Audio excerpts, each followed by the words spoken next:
Hello, my name is Chris Campbell-Holt and I am the Registrar of Court and International Arbitration Centre at the AFC.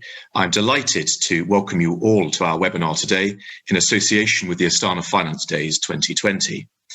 This webinar today is the first of 3 webinars that will be given by the AFC Court and International Arbitration Centre this week as a part of the Astana Finance Days. It is also the 16th webinar that our Court and Arbitration Centre have given so far this year as a part of the AFC Court and IEC Webinar Series 2020. Our second of 3 webinars this week will happen at 2 o'clock Consultant time tomorrow, the 1st of July, with participation from our friends at other leading international arbitration centres in Hong Kong and Beijing. Our third webinar this week will happen from 4:30 p.m. Consultant time on Friday, the 3rd of July, with participation from Lord Mance, the AFC Court's Chief Justice, and Barbara Doman QC, our Arbitration Centre Chairman. And I encourage all of you to join us for what promises to be 2 really excellent webinars later this week, during which you will hear a lot of valuable information and updates about our court and our arbitration centre. The topic of our webinar today is Dispute Resolution Practice in Challenging Times, Part 2, an in-house counsel perspective. On the 22nd of June this year, we gave Part 1 on this important topic from the perspective of private practice lawyers, and the recording and slides for that webinar can be accessed now from our Court and Arbitration Centre websites. Today we are extremely fortunate, and I'm most grateful to our moderator, Ms. Sofiya Zhylkaidarova, who is the managing partner at SIGNUM law firm in Almaty, Kazakhstan. Sofiya has been our dear friend at the Court and Arbitration Centre for many years, and she is one of the most proactive and supportive members of our Court and IEC Users Committee, indeed from the Kazakhstan community generally. Sofiya will lead this webinar, and I now invite her to do so and to introduce our distinguished speakers. Thank you very much. Thank you very much, Chris, for your kind introduction, and special thanks to AFC Court and International Arbitration Centre for inviting and hosting us today. And special thanks to the organizers of Astana Finance Days. I can imagine how challenging it was and it is to organize such event online. So before we proceed further, I would like to briefly announce the rules of our webinar for its better quality and efficiency. So first of all, I would ask everyone to mute your devices so we do not have the disturbing factor here today. Second, on the structure of this webinar, we have several points to cover with my great speakers today, so we would prefer to have Q&A session in the end. So please feel more than welcome to put your questions in the chat section, Q&A section of this webinar, and we'll do our best to address all of them in the end. So, and third, please note that this webinar is being recorded. So if you are not with us all the time today, so you can watch it later on at the recording. So let me share with you our slides.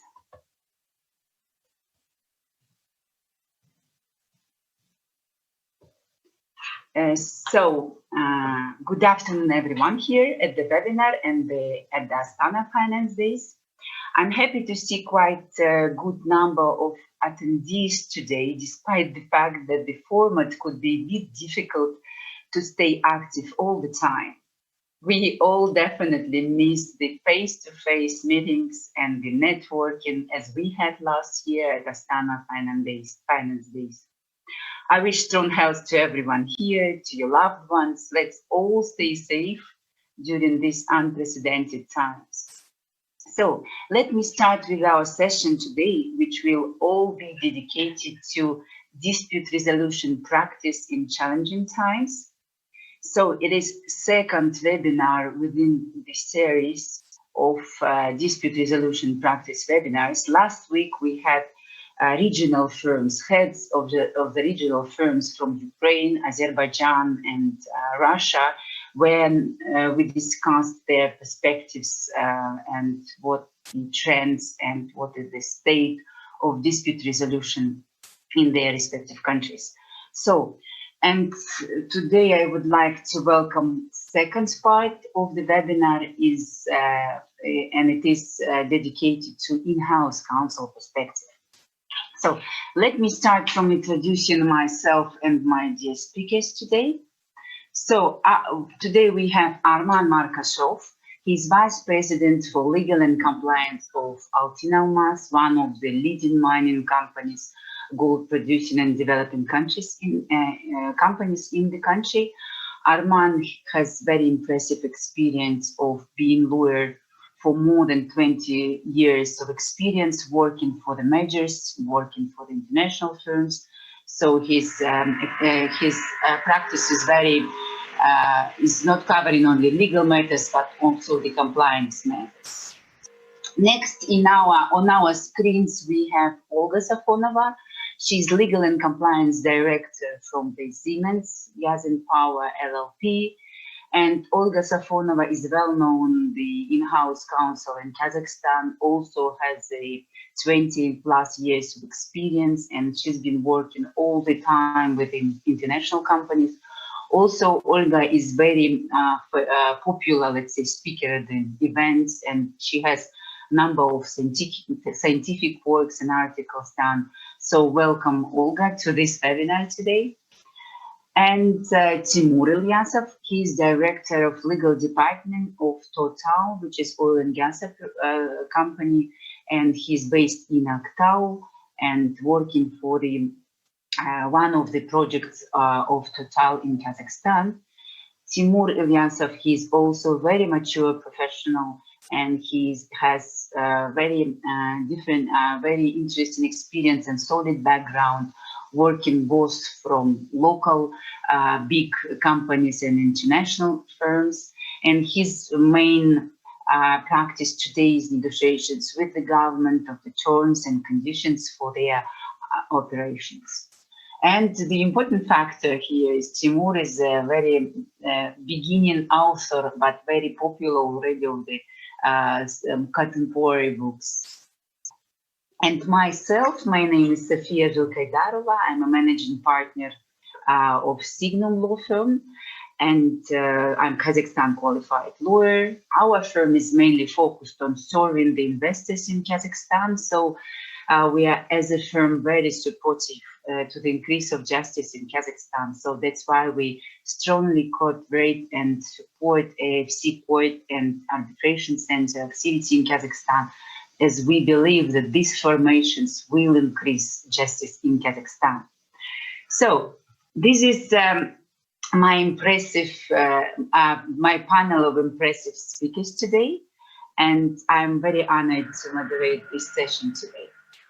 So jumping to the content of our webinar today, we will try to deliver the news from the in-house legal teams on how they were operating during these COVID times.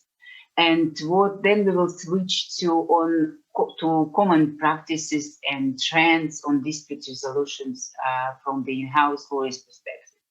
And also we will end up to find out how the companies do choose the litigation or arbitration venues.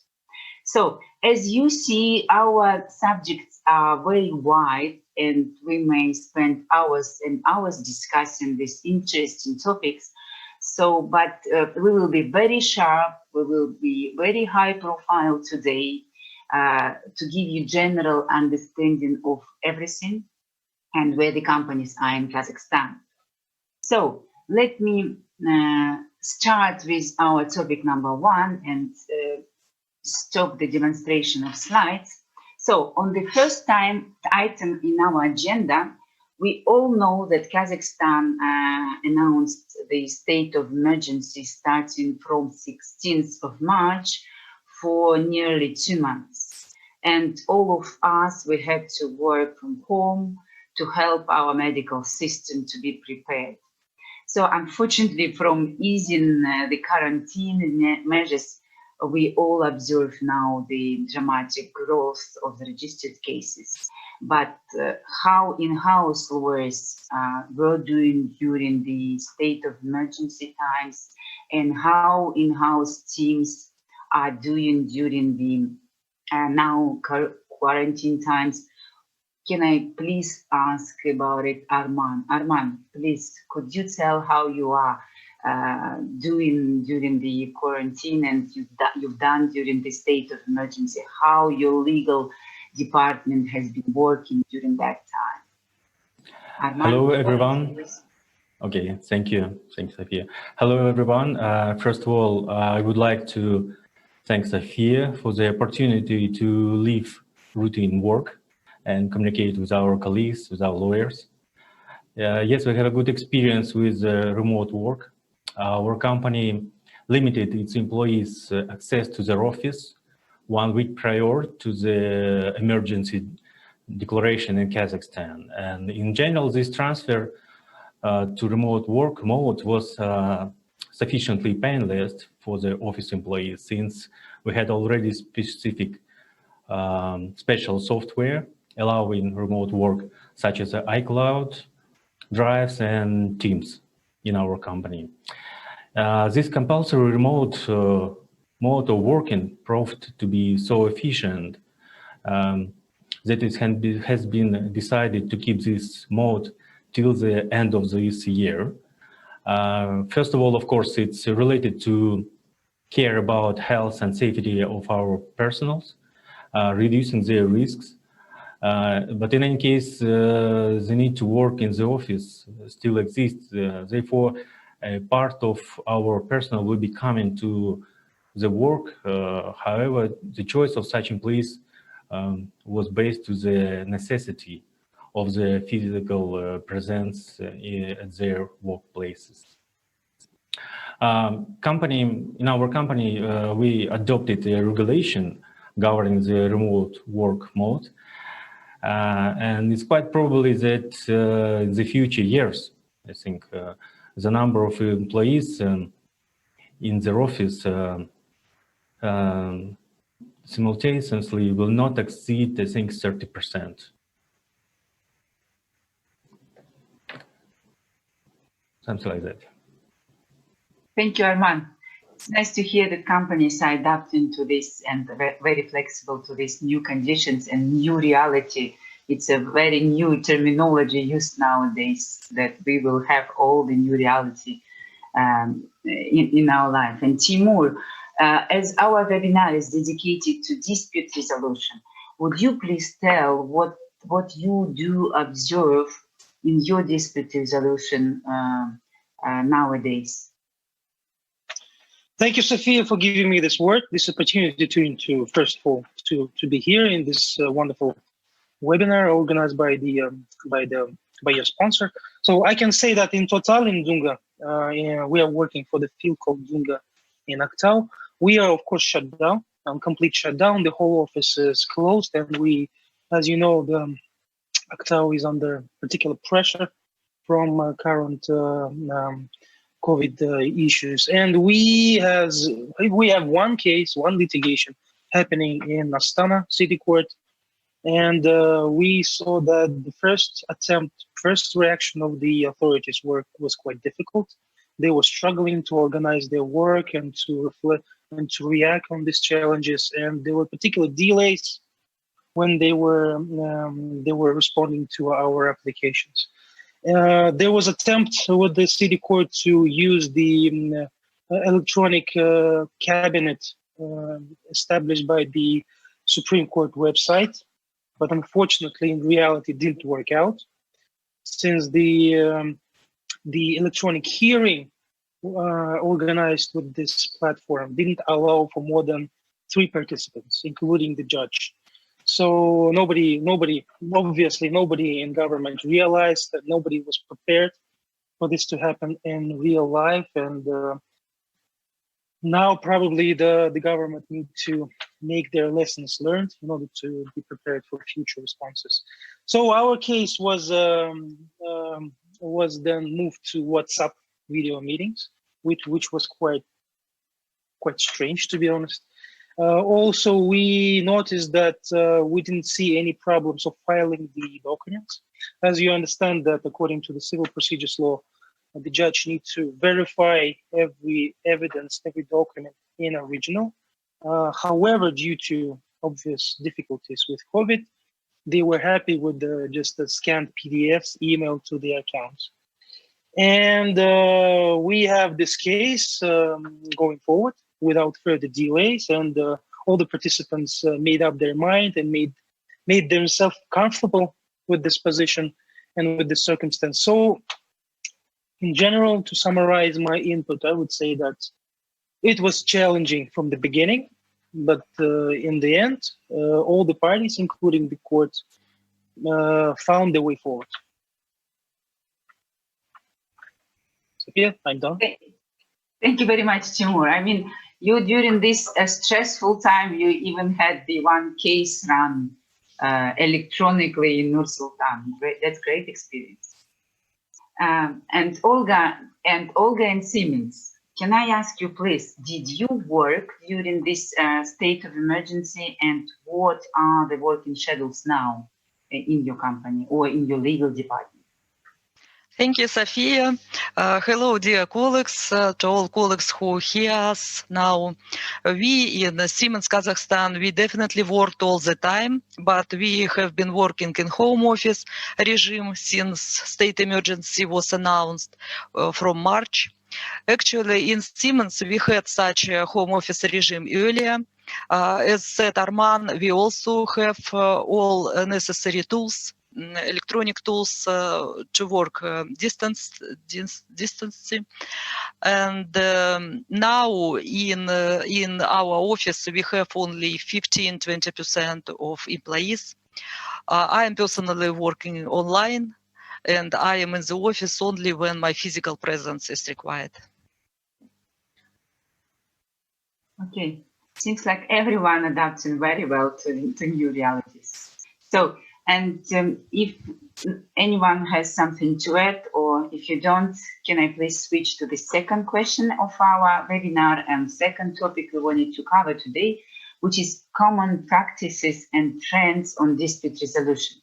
So, and on this second point, I would like to ask Timur, maybe I will use different sequence for each section then. Timur, can I ask you, please, do you have any specific rules or established processes or terms within your company internally when you consider drafting or negotiating the dispute resolution clause in your contract? So thank you, Sofiya, again. I'm happy to tell that we are, as the member of the big group of the worldwide major called Total, of course, have particular guidelines how to introduce particular dispute resolution clauses in our template contracts. And this corporate umbrella guideline refers to one of the international arbitrations, which is governed by English law and with the rules of particular international arbitration tribunal.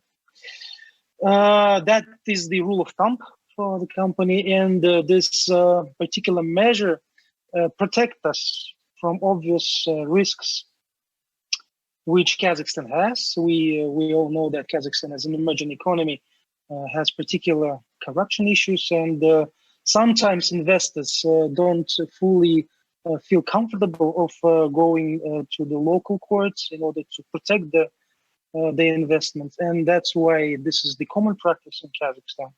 I know that with the many companies, that even for the local disputes with the local companies, the foreign investors choose to appoint the international arbitration.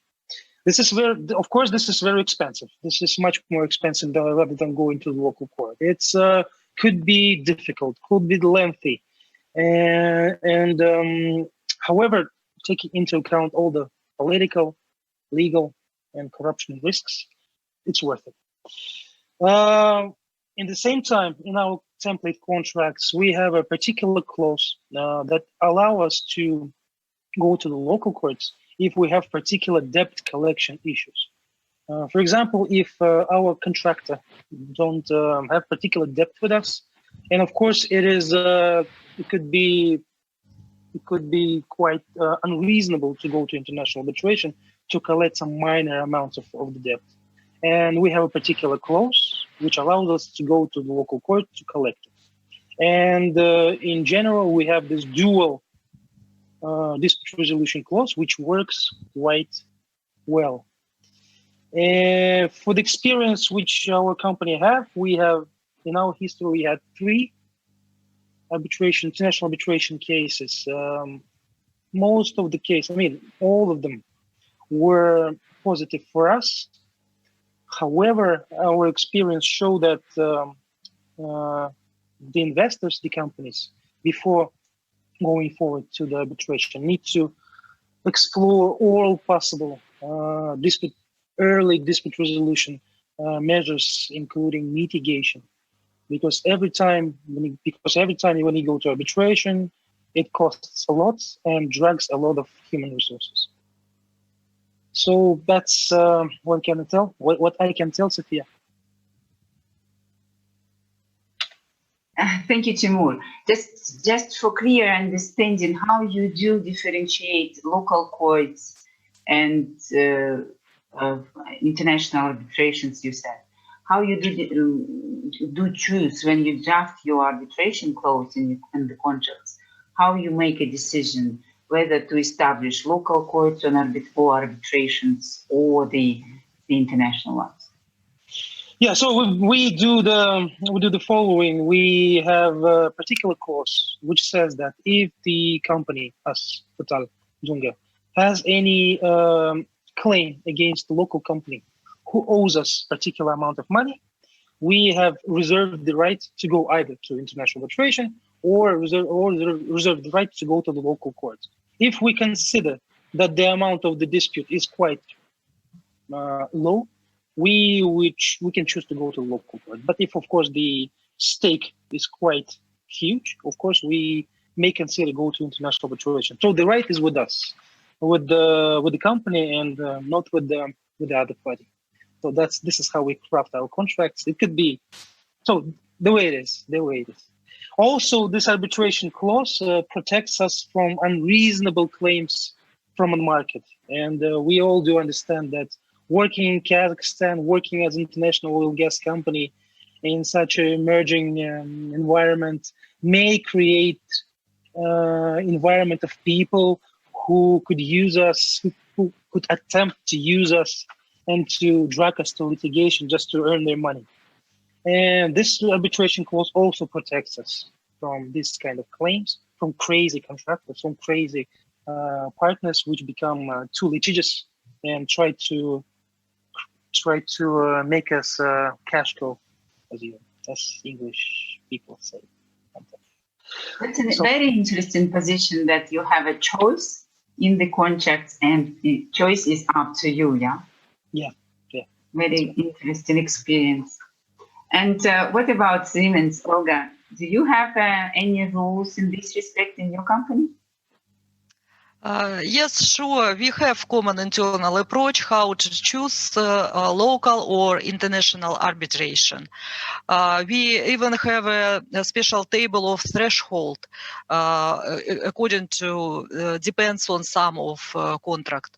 But it is a confidential information. I could say only that if you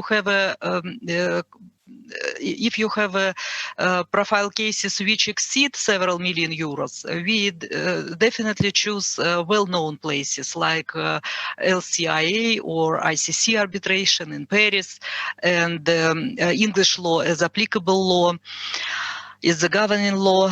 But if dispute amount is smaller, then we can choose local courts and arbitration like Atomikian or EUS. Recently, we have included AIFC clause, AIFC court clause in several our contracts.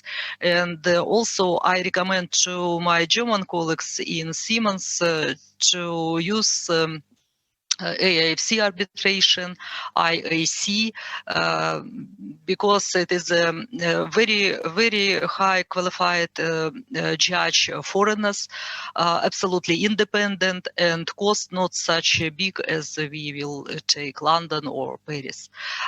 Concerning applicable law, we suggest Kazakhstan law at first to our partners. If partners refused, we prefer English law.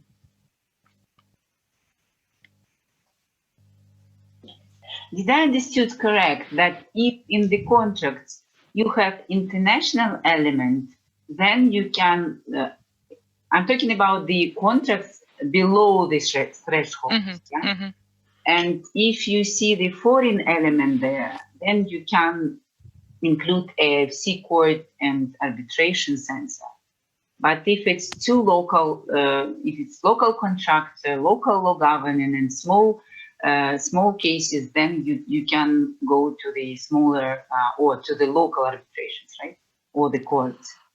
Yes. If we have two Kazakhstanese parties, we usually use Kazakhstan court and Kazakhstan law.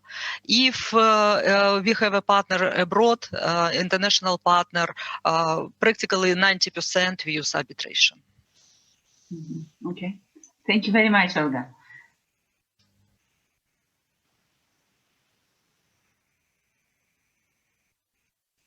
Oh, sorry, I'm still getting used to Zoom and all this switch on and switch off of the volume. Sorry for that. And let me jump into the our third item in the agenda. And I think we have time. Time is okay, so we have much more time for Q&As if we have any or discussions of the common trends or practices. So the question we wanted also to touch today is how companies choose the litigation or arbitration venues.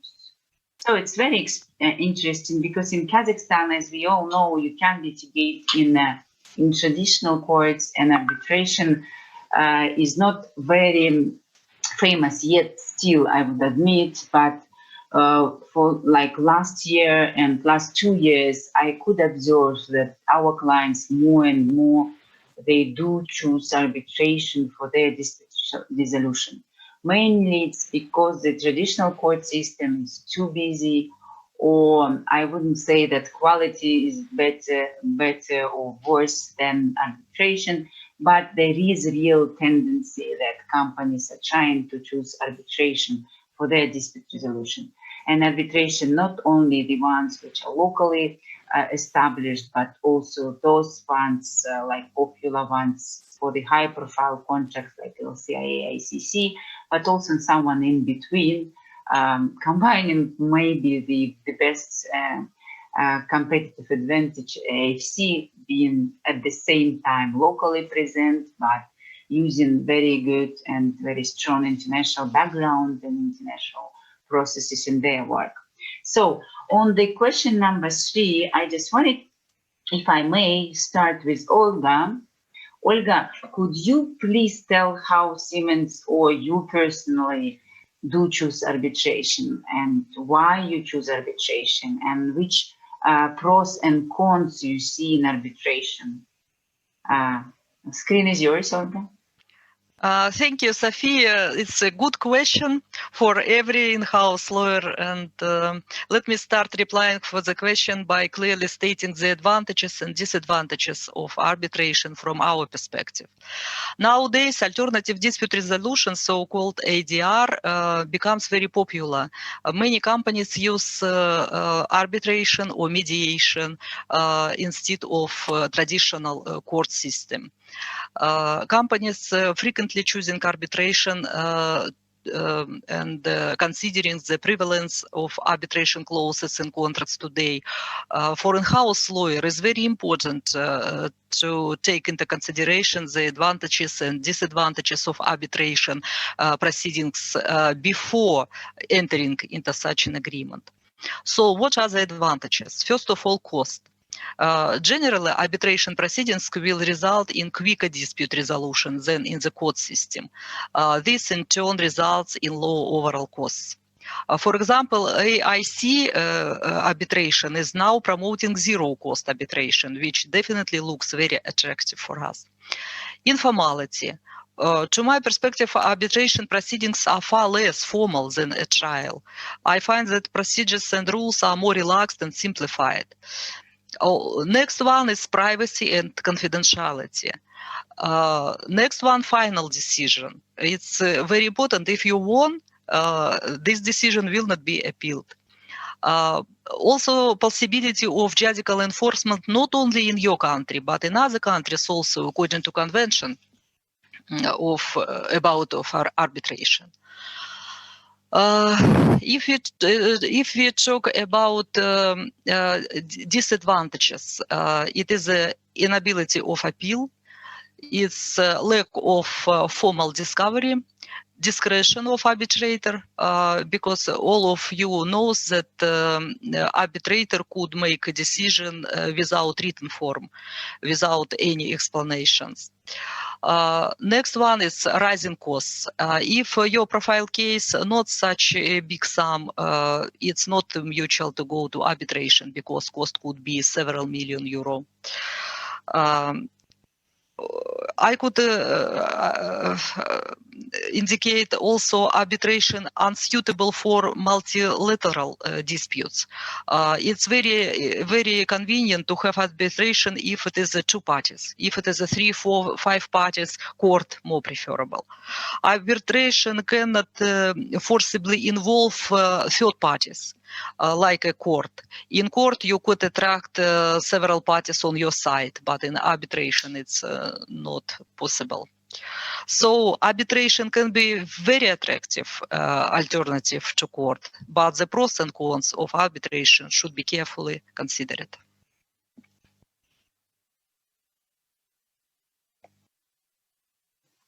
Thank you very much, Olga.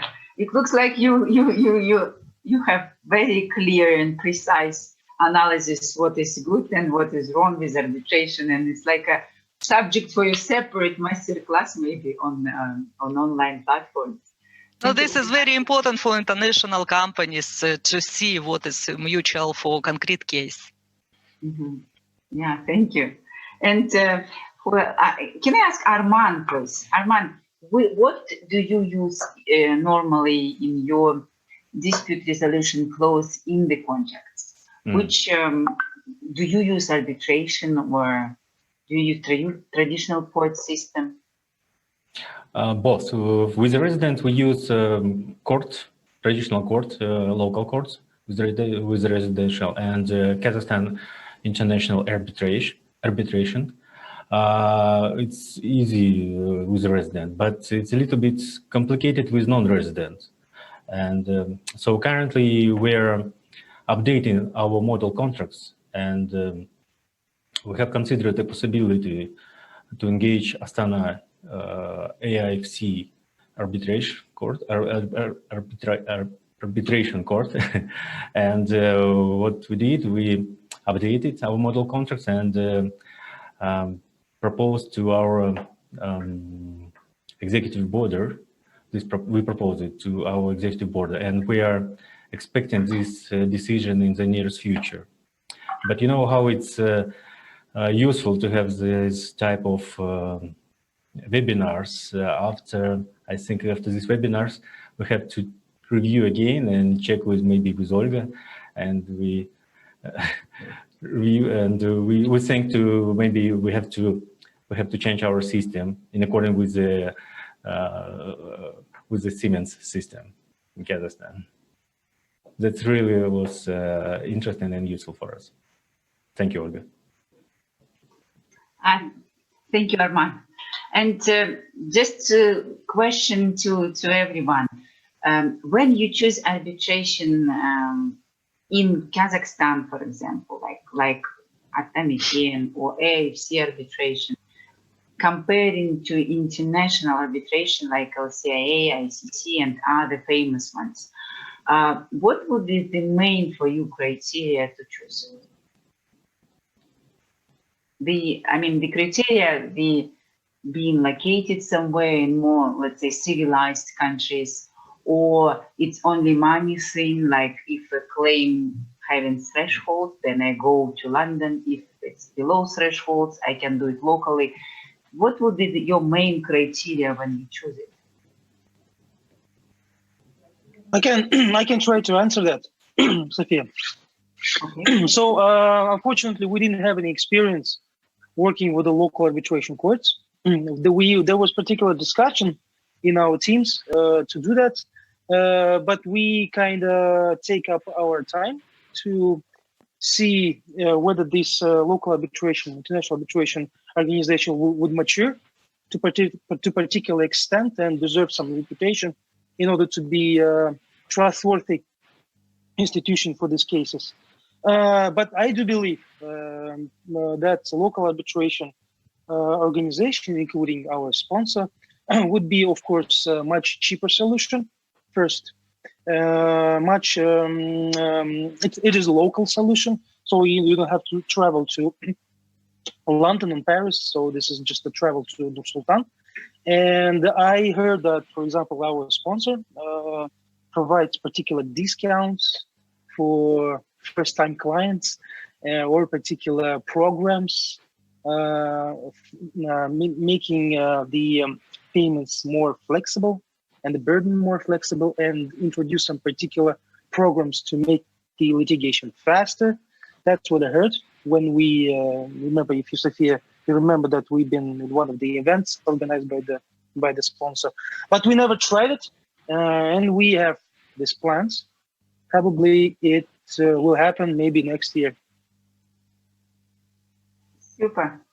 Yeah, in terms of cheaper, well, last week we had an event with AIFC, and what I understood from AIFC, they, for this year and for the next year, they have it free of charge.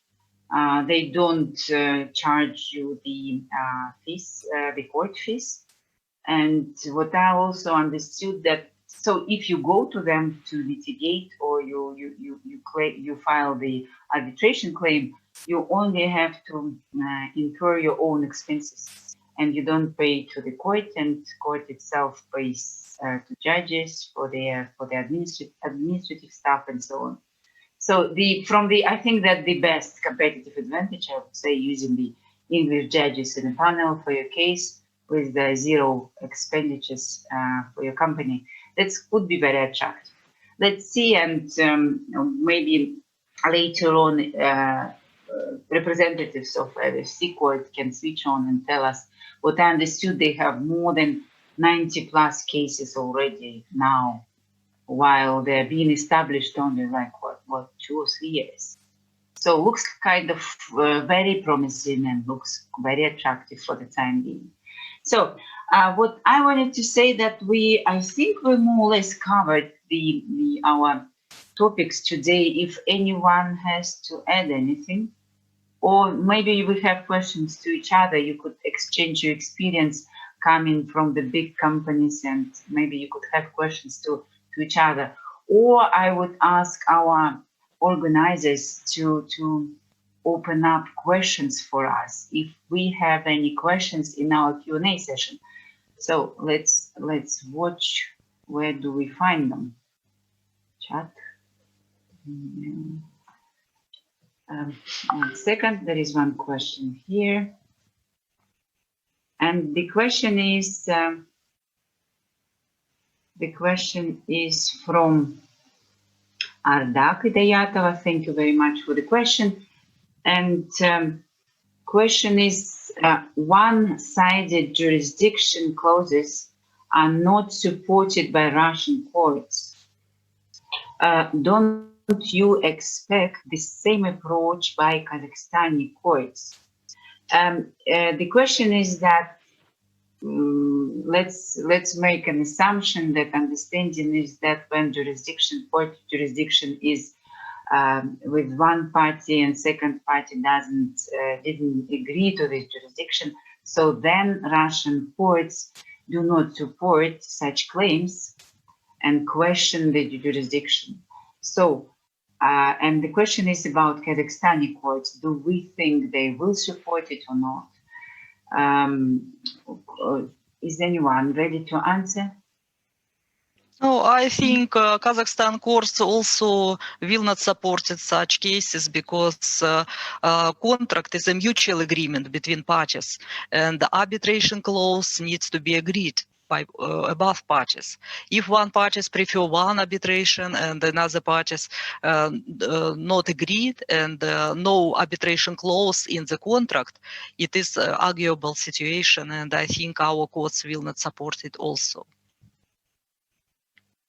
Wow, thank you very much. Timur, what do you think? I mean, maybe none of us had this practice, none of us had this case in our practice, but what would be our internal kind of intuition? Just theoretical, yes. Yeah, I think I would agree with Olga, because our courts still are too conservative in terms of taking initiative and approve something which is not written by black on white. So I would agree and will support what Olga says, that Kazakhstani courts would definitely, it's not because they will take the analogy of Russian courts, but it will be their own decision not to support such, how to say, modern things.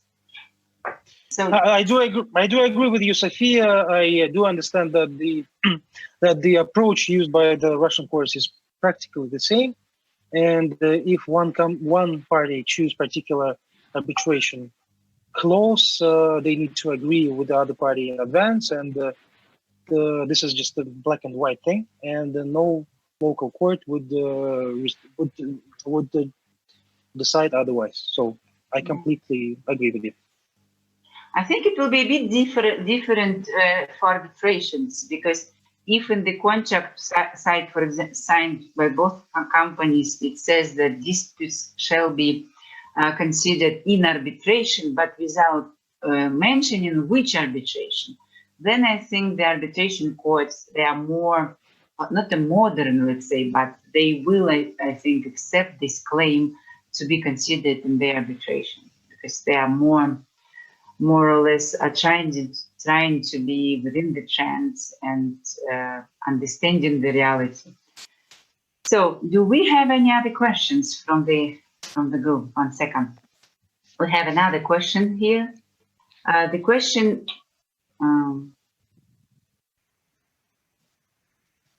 The question is: the AIFC Court and International Arbitration Court have the very latest digital technology and have administered 88 cases during the pandemic, and all online. Wow, that's incredibly, that's impressive number.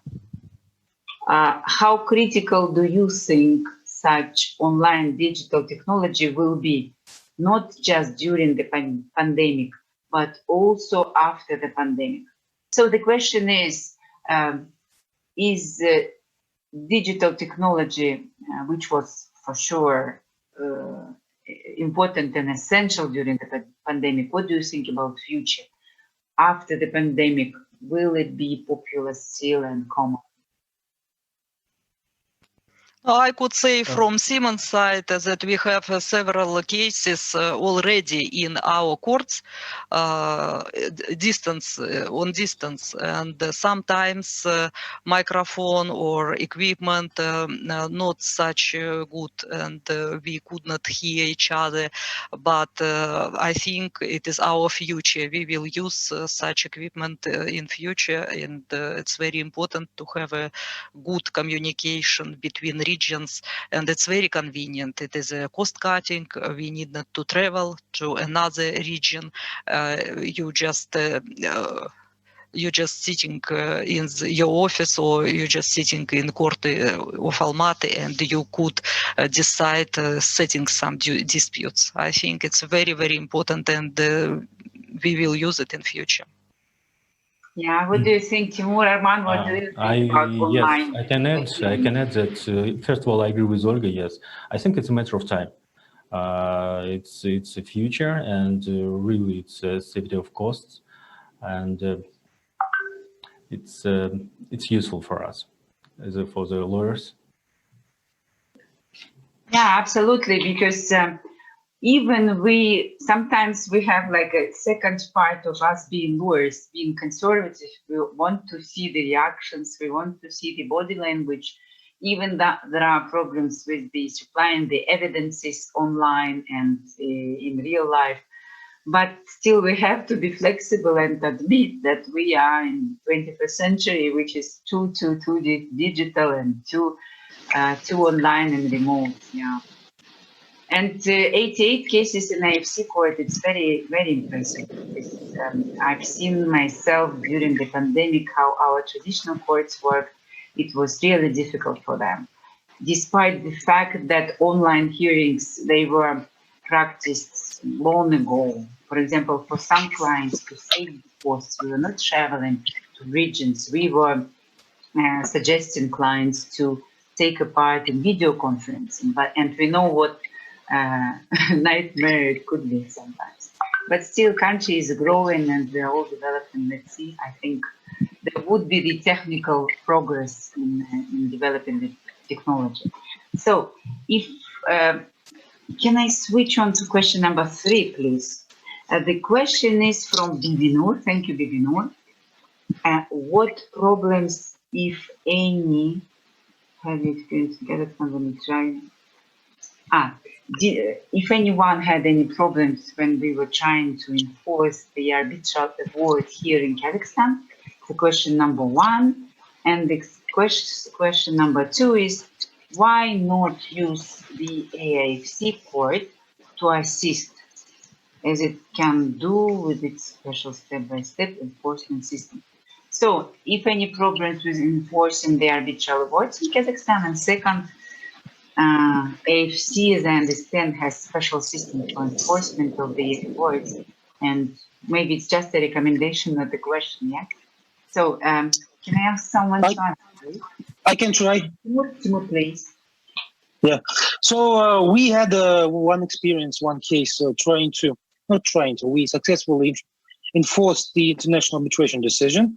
This is very fortunate that the legislation of Kazakhstan, the Civil Procedural Code of the Republic of Kazakhstan, allows the enforcement of the arbitral decision, and also the Kazakhstan, as you know, is the party of International Convention of enforcing of the international arbitration decisions, and it works quite well, at least from the formal legal side. When it comes to the real enforcement, when you're trying to enforce the decision with the local bailiffs, that could be quite challenging. But this is not a problem of regulations; it's more problem of practicalities of real life, of finding the assets, of finding the accounts, of finding the property of your ex-partner.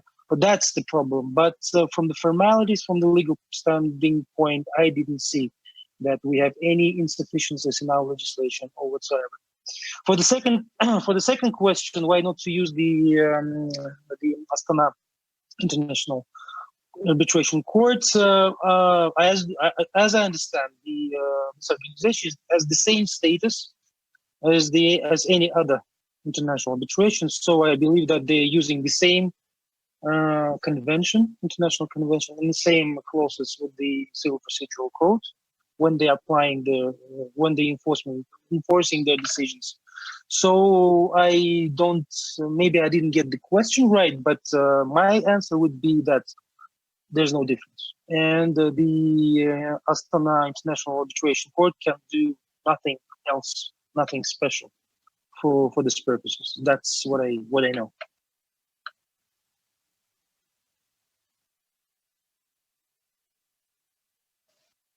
Does anyone has to add something? Yeah, there are some, what I know, there are some enforcement problems, especially related to the cases which were kind of announced as of public nature, so-called. And I know that the arbitral awards are quite well enforced, but it's always time-consuming. Even for the clear cases we have, you have to be ready to spend like months and months to enforce that. And in terms of AFC enforcement system, I think it's, in terms of the process, it must be the same as via the Supreme Court, but for sure it should be more efficient in terms of time. Sorry? Yeah. And let me check other questions if you have any.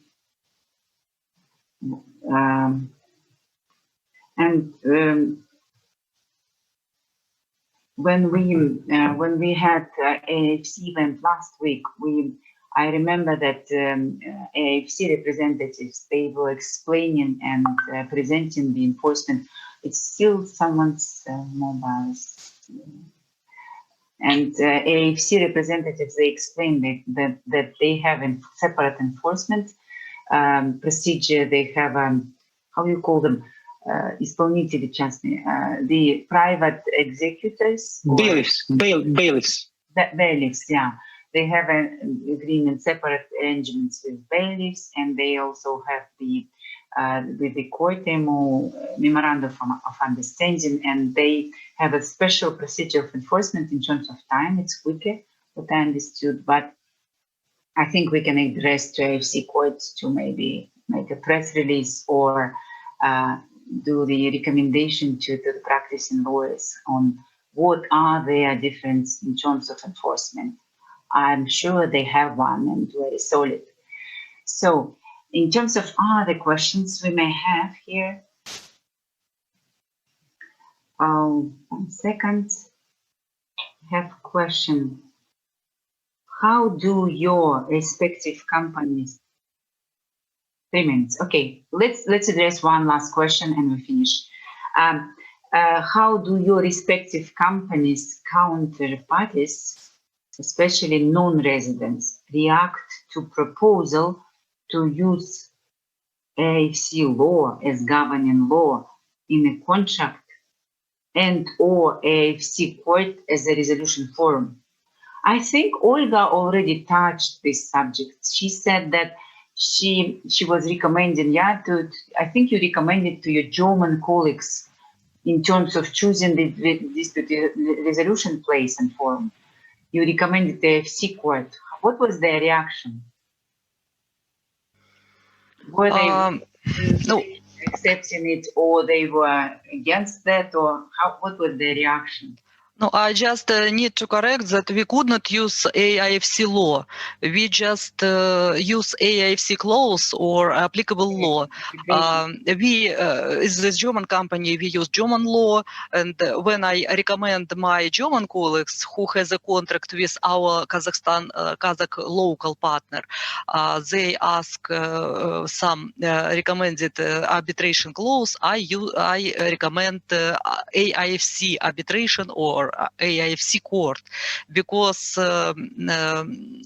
advantages, we could see many advantages. It is a low cost, it is a absolutely independent arbitrators, it is a possibility to use any law, not only Kazakh law. They could use German law, English law, Kazakh law, and any Russian law, because arbitrator could attract consultant from Kazakhstan or another country to consultate by special law.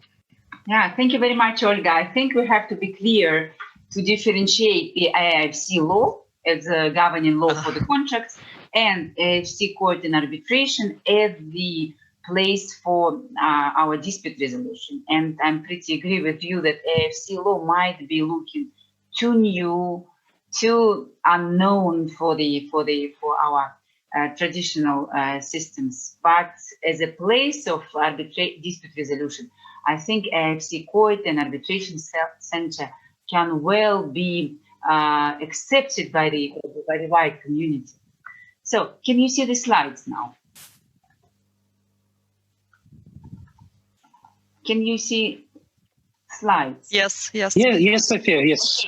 What I want to do now, we were in our Q&A session, and I would like to conclude it and thank everyone today. I think we've done very well, and thank you very much, Olga. Thank you very much, Timur and Arman.